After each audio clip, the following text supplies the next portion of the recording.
Salutare toată lumea, sunt George Gaming și astăzi împreună cu Bibolu Să rămână. jucăm Skywars.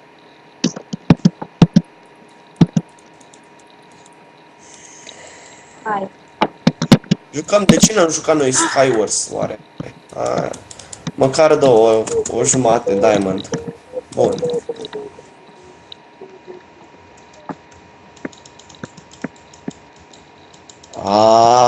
Runda asta cred că îmi place.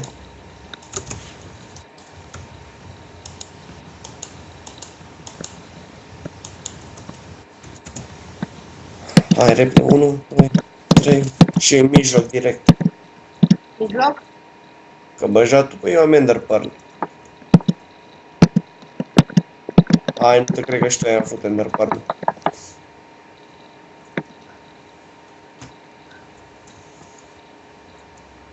Power 5. Dar... Am murit.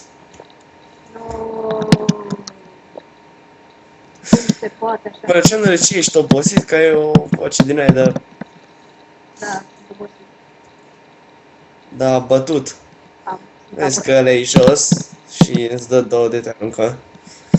Ce are pe el? Ce are pe el? Ia și tu când cealaltă e protecție 3 pe chest plate. Da. Îl văzut și este. Hai. Da, uite. Nu ăla, mă. Lasă, mă. Dementune. Unde e ăla? Ălălalt. Stai, du-te acolo și ia protecție 3 pe chest plate și după aia îți spune unde e. Spune dacă vine, ia și Ender Pearl-uri, că sunt folositoare. Le am. 2000. Unul vine în mid. Am aruncat?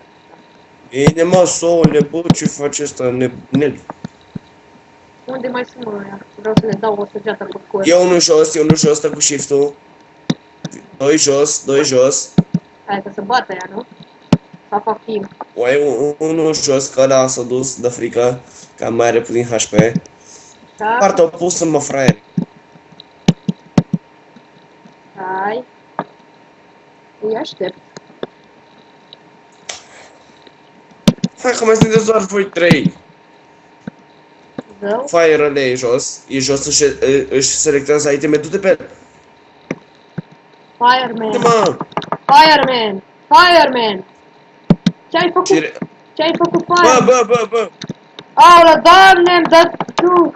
E bătaia mea. Ce, bă? Oh, deci, cam asta a fost tot. Sper că v-a plăcut. Ne revedem data viitoare. Pa, pa.